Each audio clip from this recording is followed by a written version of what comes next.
News Karnataka ಫಸ್ಟ್ಗೆ ಸ್ವಾಗತ. ಇಂದಿನ ಪ್ರಮುಖ ಸುದ್ದಿಗಳು. ನಮಸ್ಕಾರ, ನಾನು ಅಪೂರ್ವ ರಾಘವೇಂದ್ರ. ಈ ದಿನದ ಸುದ್ದಿ Koratagere breaking news.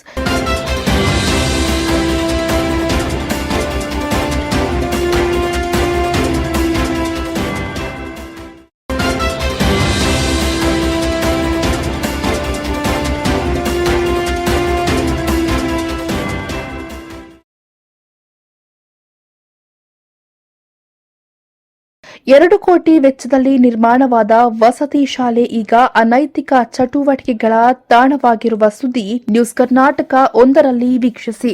News Karnataka ಒಂದು ವಾಹಿನಿಯ ವರದಿ ಮತ್ತು ಮುತ್ತುರಾಜ್ ಕೊರಟಗೆರೆ ಅವರ ವಿಶೇಷ ವರದಿಗಾರಿಕೆಯಲ್ಲಿ ಎಸ್ಸಿ ಎಸ್ಟಿ ಬಡ ಮಕ್ಕಳ ವಿದ್ಯಾಭ್ಯಾಸಕ್ಕಾಗಿ ನಿರ್ಮಾಣವಾಗಿದ್ದ ಹಾಸ್ಟೆಲ್, 2 ಕೋಟಿ ವೆಚ್ಚದಲ್ಲಿ ನಿರ್ಮಾಣವಾದ ವಸತಿ ಶಾಲೆ ಈಗ ಅನೈತಿಕ ಚಟುವಟಿಕೆಗಳ ತಾಣವಾಗಿ ಮಾರ್ಪಟ್ಟಿದೆ. ಹಾಸ್ಟೆಲ್ ಒಳಗೆ ಎಲ್ಲಿ ನೋಡಿದರೂ ಮದ್ಯದ ಬಾಟಲ್, ಗುಟ್ಕಾ ಇನ್ನಿತರ ತ್ಯಾಜ್ಯ ವಸ್ತುಗಳು ಕಾಣುತ್ತವೆ. ಕೊರಟಗೆರೆ ತಾಲೂಕಿನ ಹೊಳವನಹಳ್ಳಿ ಗ್ರಾಮದ ಹೊರವಲಯದಲ್ಲಿರುವ ಸಮಾಜ ಕಲ್ಯಾಣ ಇಲಾಖೆಯ ಸರ್ಕಾರಿ ಮೆಟ್ರಿಕ್ ಪೂರ್ವ ಬಾಲಕರ ವಿದ್ಯಾರ್ಥಿ ನಿಲಯ, ವಿದ್ಯಾರ್ಥಿಗಳಿಗೆ ಅನುಕೂಲವಾಗಲೆಂದು ಸರ್ಕಾರ ಕಟ್ಟಿಸಿರುವ ವಸತಿ ನಿಲಯ ಇದೀಗ ಪುಂಡ ಪೋಖರಿಗಳ ಅನೈತಿಕ ಚಟುವಟಿಕೆಗಳ ತಾಣವಾಗಿ ಮಾರ್ಪಟ್ಟಿದೆ. 1997ರಲ್ಲಿ ಸುಮಾರು 2 ಕೋಟಿ ವೆಚ್ಚದಲ್ಲಿ ಉತ್ತಮ ಗುಣಮಟ್ಟದ ಕಟ್ಟಡವನ್ನ ನಿರ್ಮಿಸಲಾಗಿತ್ತು. ಕಟ್ಟಡ ನಿರ್ಮಾಣಕ್ಕೆ ಸುಮಾರು 2 ಕೋಟಿ ವೆಚ್ಚವಾಗಿದೆ. 10 ಕೊಠಡಿಗಳು, ಆಫೀಸ್ ರೂಮ್, ಸ್ನಾನದ ಕೊಠಡಿಗಳು, ಶೌಚಾಲಯಗಳು ಸೇರಿದಂತೆ ವಿಶಾಲವಾದ ಆಟದ ಮೈದಾನವೂ ಇಲ್ಲಿದೆ. ಈಗ ಈ ವಸತಿ ಶಾಲೆ ಹೇಗಿದೆ ಅನ್ನುತ್ತೀರಾ? ನೋಡೋಣ ಬನ್ನಿ. ಆದರೂ ಸಂಬಂಧಪಟ್ಟ ಇಲಾಖೆ ಇತ್ತ ಗಮನವನ್ನ ಹರಿಸಿ ವಿದ್ಯಾರ್ಥಿಗಳಿಗೆ ಈ ವಸತಿ ಶಾಲೆಯನ್ನ ಉಪಯೋಗಿಸಿಕೊಳ್ಳುವವರೆಗೆ ಕಾದು ನೋಡಬೇಕಾಗಿದೆ. ವಿಶೇಷ ವರದಿ ನ್ಯೂಸ್ ಕರ್ನಾಟಕ 1 ಹಾಗೂ ಮುತ್ತುರಾಜ್ ಕೊರಟಗೆರೆ.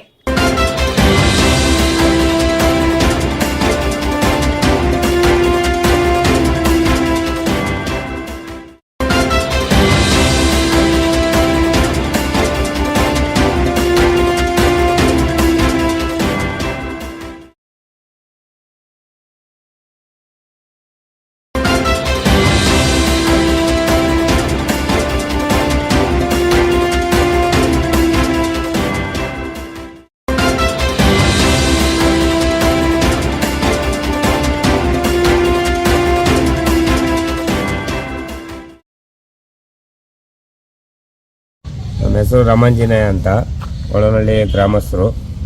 ಈ ಥರ ಹಾಸ್ಟ್ಲು ಮುಂದಾಗಿಂದ ಚೆನ್ನಾಗಿ ನಡ್ಕೊಂಡು ಹೋಗ್ತಾ ಇತ್ತು. STS ಹುಡುಗರದ್ದು ಇದು ಮಾಡಿದರು. ಅದಾದ ನಂತರ ಹುಡುಗರು ಯಾರು ಬರ್ತಿಲ್ಲ ಅಂತೇಳಿ ನಿಂತೋಯ್ತು. ಅದಕ್ಕೋಸ್ಕರ ಎಲ್ಲ ಹಾಳು ಬಿದ್ದು ಒಂದು 10 ದಿನ ಇದಾಗ್ಬಿಟ್ಟಿತ್ತು. ಅದರಿಂದ ತಿರ್ಗಾ ಸ್ವಲ್ಪ ದಿನ ಸರ್ಕಾರಿ ಹಾಸ್ಪಿಟ್ಲು ಅಲ್ಲಿ ಹೊಸದಾಗಿ ನಿರ್ಮಾಣ ಮಾಡ್ತಾ ಇರೋದ್ರಿಂದ ಇಲ್ಲಿಗೆ ಇದು ಮಾಡಿದ್ರು ಸ್ಥಳಾಂತರ. ಅವಾಗ ಚೆನ್ನಾಗಿತ್ತು, ಒಂದು ಸ್ವಲ್ಪ ದಿನ ಚೆನ್ನಾಗಿತ್ತು. ಬಿಲ್ಡಿಂಗು ಚೆನ್ನಾಗಿದೆ. ಇದಕ್ಕೆ ಸಂಬಂಧಪಟ್ಟ ಅಧಿಕಾರಿಗಳು ಯಾರನ್ನ ಬಂದು ಕ್ಲೀನ್ ಮಾಡಿ STSಗಳು ಅನುಕೂಲ ಆಗಿ ಮಾಡಬೇಕು ಅಂತ ಕೇಳ್ಕೊಂತೀವಿ. ಹೊಳನಹಳ್ಳಿಯಲ್ಲಿ ಜನತಾ ಕಾಲೋನಿನಲ್ಲಿ ಸಮಾಜ ಕಲ್ಯಾಣ ಇಲಾಖೆಯಿಂದ ಸುಮಾರು 15-20 ವರ್ಷದಿಂದ ಏನು ಸಮಾಜ ಕಲ್ಯಾಣ ಇಲಾಖೆಯವರು ಬಡ ವಿದ್ಯಾರ್ಥಿಗಳಿಗೋಸ್ಕರ ಪರಿಶಿಷ್ಟ ಜಾತಿ ಪರಿಶಿಷ್ಟ ಪಂಗಡದ ವಿದ್ಯಾರ್ಥಿಗಳ ಉನ್ನತ ವಿದ್ಯಾಭ್ಯಾಸಕ್ಕೋಸ್ಕರ 5ನೇ ತರಗತಿಯಿಂದ 10ನೇ ತರಗತಿವರೆಗೂ ಒಂದು ಹಾಸ್ಟೆಲನ್ನು ತೆರೆದಿದ್ರು. ಅಲ್ಲಿ ಉತ್ತಮವಾದಂಥ ಊಟ, ವಸತಿ ಎಲ್ಲ ಸೌಕರ್ಯವೂ ಇತ್ತು. ಆದರೆ ಇದ್ದಕ್ಕಿದ್ದಂತೆ ಏನು ಸ್ಟ್ರೆಂತ್ ಕಮ್ಮಿ ಇದೆ ಅಂತೇಳಿ ಕ್ಲೋಸ್ ಮಾಡಿ ಅಲ್ಲೇ 2010ನೇ ಇಸ್ವಿಯಿಂದನೂ ಕ್ಲೋಸ್ ಮಾಡಿ ನಿಲ್ಲಿಸಿದ್ದಾರೆ. ಇವತ್ತಿನವರೆಗೂ ತೆರೆದಿಲ್ಲ. ಯಾಕೆಂದರೆ ಇಲ್ಲಿ ಸುಮಾರು 8-10 ಕಿಲೋಮೀಟ್ರಿಂದ ನಡ್ಕೊಂಡು ಬಂದು ಹೈಸ್ಕೂಲಲ್ಲಿ ಮಕ್ಕಳು ಓದ್ತಾರೆ. ಆ ಮಕ್ಕಳಿಗೆ ಪಾಪ ಸರಿಯಾದ ಟೈಮಿಗೆ ಬರಬೇಕಾದ್ರೆ ತಿಂಡಿ ವ್ಯವಸ್ಥೆ ಇರಲ್ಲ, ನಡ್ಕೊಂಡು ಬರ್ತಾರೆ. ಇವಾಗ ಸೈಕಲ್ ಕೊಡ್ತಾ ಇರೋರು ಸೈಕಲ್ಲು ನಿಲ್ಲಿಸಿದ್ದಾರೆ, ನಡ್ಕೊಂಡು ಬರ್ತಾರೆ. ಶಾಲೆಗೆ ಬರೋಕ್ಕೆ ಸಮಯ ಸಾಕಾಗ್ತಾ ಇಲ್ಲ. ಆದರೂ ಕೂಡ ಆ ಹಾಸ್ಟೆಲನ್ನು ತೆರೆದ್ರೆ ಪರಿಶಿಷ್ಟ ಜಾತಿ ಪರಿಶಿಷ್ಟ ಪಂಗಡದ ವರ್ಗದ ವಿದ್ಯಾರ್ಥಿಗಳು ಉನ್ನತ ವಿದ್ಯಾಭ್ಯಾಸಕ್ಕೆ ಅನುಕೂಲ ಆಗ್ತದೆ. ಯಾಕೆ ಸರ್ಕಾರ ಇಂಥ ಕಾರ್ಯಕ್ರಮಗಳನ್ನು ಹಳ್ಳ ಹಿಡಿಸಿ ಕುಳಿತುಕೊಂಡಿದೆ? ಈ ಜಿಲ್ಲಾಧಿಕಾರಿಗಳಿರ್ಬೋದು, ತಾಲೂಕು ಅಧಿಕಾರಿಗಳಿರ್ಬೋದು, ಏನು ಎಮ್ಮೆ ಚರ್ಮದ ಅಧಿಕಾರಿಗಳಾಗಿ ಕಾರ್ಯನಿರ್ವಹಿಸ್ತಾ ಇದ್ದಾರೆ. ಅದ್ರ ಬಗ್ಗೆ ಗಮನಕ್ಕೂ ತರೋದಿಲ್ಲ. ಇಂಥ ಅಧಿಕಾರಿಗಳು ದಯವಿಟ್ಟು ಕೂಡಲೇ ರಾಜ್ಯ ಸರ್ಕಾರ ಇರ್ಬೋದು, ಅದಕ್ಕೆ ಸಂಬಂಧಪಟ್ಟಂಥ ಮಂತ್ರಿಗಳಿರ್ಬೋದು, ಸಂಬಂಧಪಟ್ಟಂಥ ರಾಜ್ಯ ಮಟ್ಟದ ಅಧಿಕಾರಿಗಳು ಅದ್ರ ಬಗ್ಗೆ ಗಮನ ವಹಿಸಿ ಅದನ್ನು ಕ್ರಮ ತಗೊಂಡು ಯಾರು ತಪ್ಪು ಮಾಡಿದ್ದಾರೆ ಅಂತ ಅಧಿಕಾರಿಗಳ ವಿರುದ್ಧ ಕ್ರಮ ತಗೊಂಡು ಕೂಡಲೇ ಬಡವರಿಗೆ, ಪರಿಶಿಷ್ಟ ಜಾತಿ, ಪರಿಶಿಷ್ಟ ಪಂಗಡದ ವರ್ಗದ ವಿದ್ಯಾರ್ಥಿಗಳಿಗೆ ಅನುಕೂಲ ಆಗಲಿಕ್ಕೆ ಅವಕಾಶ ಮಾಡಿಕೊಡ್ರಿ ಅಂತ ಕೇಳ್ತಾ ಇದ್ದೀನಿ. ಕೊರಟಗೆರೆ ತಾಲೂಕು ಅಹಿಂದ ಅಧ್ಯಕ್ಷ ನಂಜುಂಡಯ್ಯ. ನಮಸ್ತೆ. ನಮ್ಮ ಒಳವನಹಳ್ಳಿ ಗ್ರಾಮ ಪಂಚಾಯಿತಿ ವಾಸ್ತವವಾಗಿರೋ ಈ ಗೌರ್ಮೆಂಟ್ ಹಾಸ್ಟೆಲ್ SC ST ಮಕ್ಕಳ ವಿದ್ಯಾರ್ಥಿಗಳು ಇಲ್ಲಿ ಓದೋಕ್ಕೆ ಸ್ಟ್ರೆಂತ್ ಕಮ್ಮಿ ಅಂತ ಹೇಳ್ಬಿಟ್ಟು ಈ ಹಾಸ್ಟೆಲು ರದ್ದುಪಡಿಸಿದ್ರು. ಇಲ್ಲಿ ಗಿಡ ಗಂಟೆ ಎಲ್ಲ ಬೆಳ್ಕೊಂಡು ಬಿಲ್ಡಿಂಗ್ ಚೆನ್ನಾಗಿದೆ, ಗಿಡ ಗಂಟೆ ಎಲ್ಲ ಬೆಳ್ಕೊಂಡು ಹಿಂಗೆ ಹಾಳು ಬಿದ್ದಿರೋದ್ರಿಂದ ಇದಕ್ಕೆ ಸಂಬಂಧಪಟ್ಟ ಇಲಾಖೆ ಅಧಿಕಾರಿಗಳು ಹಾಗೂ ಇದಕ್ಕೆ ಯಾರ್ಯಾರು ಇನ್ವಾಲ್ವ್ ಆಗಿರ್ತಾರೋ ಅವರೆಲ್ಲ ದಯವಿಟ್ಟು ಇದಕ್ಕೆ ತೆರವು ಮಾಡಿಕೊಡ್ಬೇಕು ಅಂತ ಹೇಳ್ಬಿಟ್ಟು ನಿಮ್ಮಲ್ಲಿ ಕಲೆ ಪ್ರಾರ್ಥನೆ.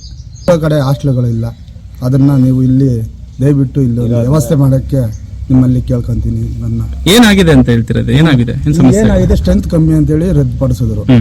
SC ST ಮಕ್ಕಳು ಬರ್ತಾರೆ, ಎಲ್ಲ ಅರ್ಜಿ ಮುಖಾಂತರ ಹಾಕೊಂಡ್ರೆ ಬರ್ತಾರೆ. ಇದಕ್ಕೆ ವ್ಯವಸ್ಥೆ ಮಾಡಿದ್ರಲ್ವ ಅಧಿಕಾರಿಗಳು, ಇದು ಸಂಬಂಧಪಟ್ಟ ಅಧಿಕಾರಿಗಳು. ಇದು ಸುಮಾರು ಒಂದು 7-8 ವರ್ಷ ಮೇಲ್ಪಟ್ಟಾಗಿದೆ.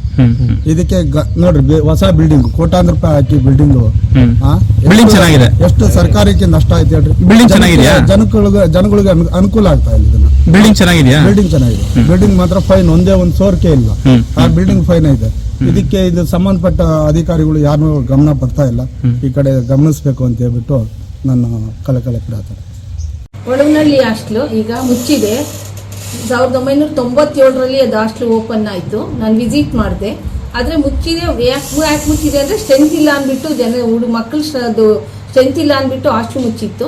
ಆದರೆ ಈಗ ಮೊನ್ನೆ ಸಚಿವರ ಇವರ ಅಧ್ಯಕ್ಷತೆಯಲ್ಲಿ ನಡೆದ ಜನತಾ ದರ್ಶನದಲ್ಲಿ ಆ ಹಾಸ್ಟೆಲ್ ಓಪನ್ ಮಾಡೋದಕ್ಕೆ ಮನವಿ ಸಲ್ಲಿಸಿದ್ದಾರೆ ಸಾರ್ವಜನಿಕರು. ಇದನ್ನು ಸಾಹೇಬರು ಗಮನಕ್ಕೂ ತಂದಿದ್ದೀವಿ. ಸಾಹೇಬರು ಶಿಫಾರಸಿನ ಮೇಲೆ ನಮ್ಮ ಮೇಲಾಧಿಕಾರಿಗಳ ಗಮನಕ್ಕೆ ತಂದಿದ್ದೀನಿ.